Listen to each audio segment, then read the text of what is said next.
to keep the residents comfortable as much as possible. 7 Action News reporter Faraz Javed joins us now live with how they're coping. Faraz? A total of 120 residents at this Baldwin House Senior Living have been left without power since 4:15 p.m. yesterday.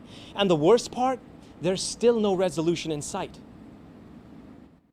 I thought it'd be back on in a few minutes, you know how it, but it wasn't. Wishing the lights would come back on. 76-year-old Barbara Walker says one of her friends and a fellow resident had to be taken to the hospital due to the outage. She had trouble breathing and very scared, and so they took her back to the hospital. But even with the growing situation, the residents of this community are staying optimistic, and the staff is sporting an all-hands-on-deck attitude. They're cooking meals for them, making sure they're eating. We got lots of water to keep them dehydrated. We're checking on them to make sure their medicine is taken care of and checking on people that's got oxygen. Safety being our first priority, I personally stopped and picked up about 125 portable lanterns for safety reasons for all of our residents to have in their rooms and to walk about. Rob Gillette is the owner and CEO of the Baldwin House Senior Living. Gillette says sending a message of solidarity is key during such difficult times. Being visible and being involved, I think, really sends a strong message to all involved, to the families and the residents that live here, to our staff, that I'm in it with them. And I never want them to ask anyone to do anything that I'm not willing to do myself. And so being here is something I really feel strongly about. Right now, there is no backup power generator installed in the building. Gillette says he's looking to fix that for next time. Meanwhile, the staff hasn't heard back from DTE about when the power will be restored, and one of the residents' sons, Scott Ames, feels areas like these should be a priority for power companies. The seniors in an assisted living, and a lot of people are dependent on oxygen and stuff like that, that the power companies would make those spots be one of the primary things that they got done. Now, it's been more than 24 hours since this area has been without power, and I've been told that all the houses in the 2-mile radius have been impacted by the outage. We'll obviously keep you updated as the story progresses. From Hazel Park, this is Faraz Javed, 7 Action News. Faraz, thank you for the update there. We'll hope those folks get comfortable very, very soon. Meantime, a business in Dearborn is dealing with its 4th flood in a matter of weeks. Difficult situation for them. Our Darren Cunningham is live now with that story for us. Darren? Yeah, Dave, very difficult. And the signs here on Noah's Deli in Dearborn, they say it all. Unfortunately, they have not changed since June 25th. This particular one on this side of the building reads, "We are closed, sadly, until further notice due to loss from flood." Again, this has been here since June 25th. The owner here, Teresa Bolin, this is her 4th flood since late June. 4 to 5 inches of water seeped into the basement overnight, an area she uses to cut and store meat. So that basement flooding again. Meat, bread, her coolers are typically down there, but again, it's been gutted since June 25th. She suspects work done by the city earlier this year underground next to her property and throughout the area is the cause. I did reach out to the city, and I'm told that my inquiry has been put into the Department of Public Works as well as engineering about that claim. Here's what Teresa Bolin had to say earlier. At times, I want to give up, but I know that it's not my fault. I'm doing everything I need to do to get it back going, but every time I get started and I think I'm getting somewhere, it happens again. Now, Bolin, she is determined. I can tell that she is determined to keep on going and not give up. She wants to keep her business open. She says that she has received help from insurance as well as FEMA. Told FEMA is still in the area taking appointments from those homeowners and businesses who need it. You just got to schedule an appointment. Live in Dearborn, Darren Cunningham, 7 Action News. Darren, thank you very much. And city crews here in Berkeley have been working all night long and throughout the day today in an attempt to clean up and get things back to normal. Matt Baumgarten is the city manager here in Berkeley. He's with us at this location, joining us. Certainly a difficult time for your crews and for residents in your community. It absolutely is. We hate seeing these things happen. Unfortunately, they're happening more and more frequently, stressing our crews. But as you said, they've been working all night long, round the clock. Our DPW crews have been cleaning up situations like this, helping people get out of their driveways, opening up streets, opening sidewalks, really dealing with a lot of limb damage, and then also fixing water over streets as well, which has been a big issue for us as well. So no rest for the weary. Certainly when you have trees this big, this large, coming down on homes and damaging them or blocking streets, as you say, that becomes an immediate priority. Absolutely, yeah. So our residents have been incredibly patient with us. Our dispatch center at our public safety department, they were taking about 3 calls a minute in the first 2 hours after the storms blew through last night. So they had almost 300 calls in the course of the evening last night, which is well above our average for our small town. We also dispatched for the cities of Huntington Woods and Pleasant Ridge, so we were a multi-community effort last night. And certainly with these temperatures today, as I mentioned, it was 90 degrees still when we pulled up here this afternoon.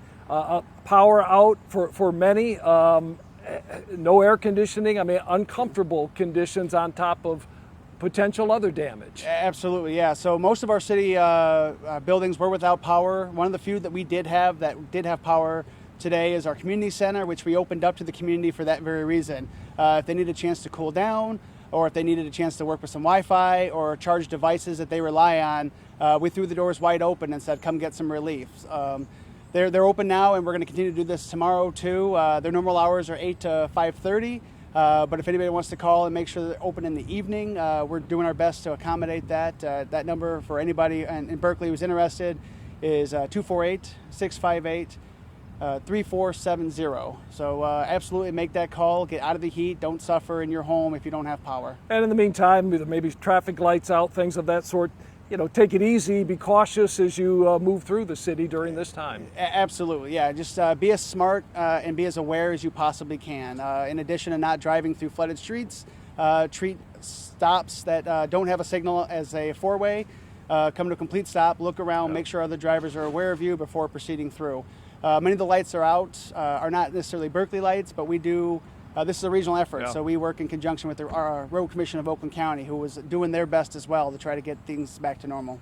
Thank you for coming out and speaking with us. Thanks for taking an interest in Berkeley, sir. Absolutely. Matt Baumgarten is the city manager here in Berkeley, and again, this community, one of so many in Oakland County and in Southeast Michigan that has been impacted. And I just want to leave you with this image again. This was the home where the tree fell on it.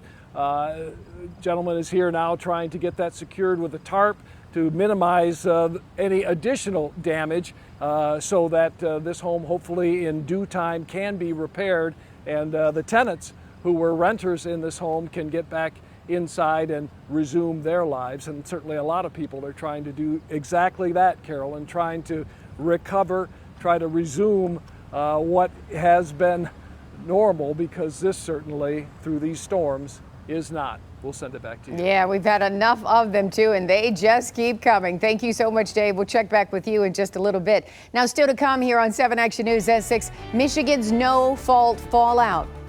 The whole legislation can only be harmful.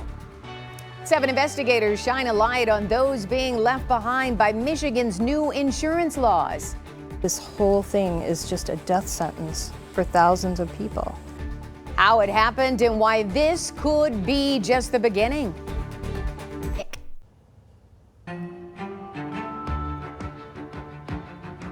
Two years ago, lawmakers approved changes to Michigan's no-fault insurance law that were supposed to help bring down our sky-high auto insurance rates. But as of today, Michigan still tops the list when it comes to the average annual rates drivers are paying. And scores of families say those changes came at a major cost, especially to the catastrophically injured who today are seeing valuable care cut back or even taken away. 7 investigator Ross Jones with more tonight on how it happened and who is being hurt.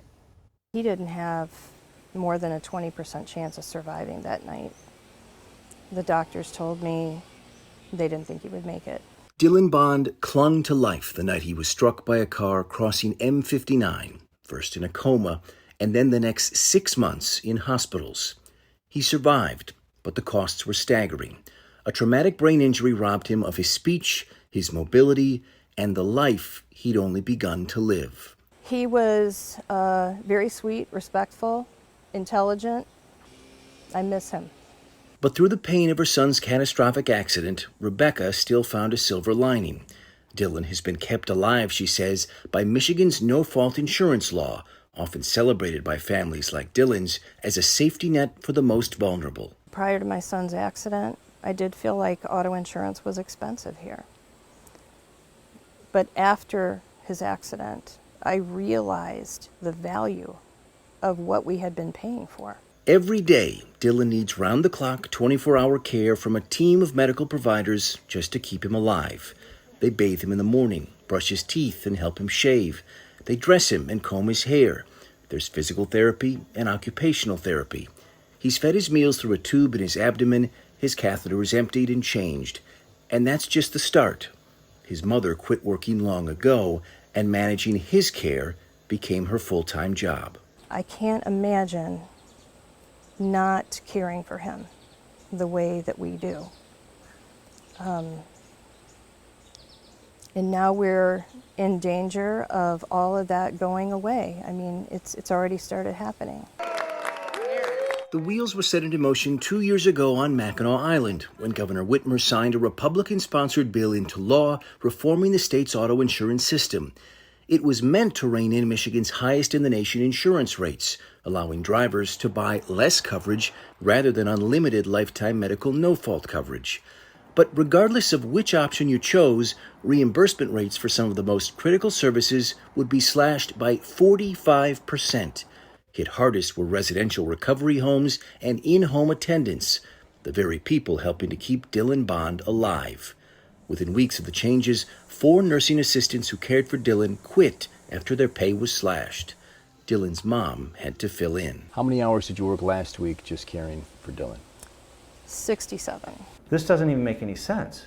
The whole legislation can only be harmful. John Kornak is CEO of the Eisenhower Center in Ann Arbor. Since 1993, it has treated the most catastrophically injured not just in Michigan, but across the country. The families, they get to a point where we can't help him anymore. We need to have a place where they can go where we know they're safe, but we also know that their life is getting better. But since the new law took effect on July 1st, the Eisenhower Center has been gutted. 20 patients they once treated here are gone. The facility couldn't afford to treat them any longer. 30 staff have been laid off too, and they won't be the last. We'll probably have to let go another 50. So that'll be 80, and that's if we can even stay open. I think the lawmakers had no idea the ramifications that this law was going to have. Beth Kruger's son Phil suffered a traumatic brain injury following a car accident. He's lived at the Eisenhower Center since the 1990s until this past June. Rather than send him into assisted living, the center offered to transfer him to their Florida facility, where reimbursement rates haven't been cut. He's still getting treatment, but his mother, who could once visit him at any time she wanted, is now more than 1,000 miles away. I try and call him at least once a week, and after I talk to him and hang up, it's really hard. We've promised them a certain level of care. They've paid for a certain level of care. And now because of these auto no-fault reforms, that care is being taken away from them. Senator Jeff Irwin of Ann Arbor voted against the auto reform bills 2 years ago, in part because of what we're seeing unfold today. We traded a system where we had high costs and the absolute best coverage maybe in the world, and we traded that in for a system where we still have high costs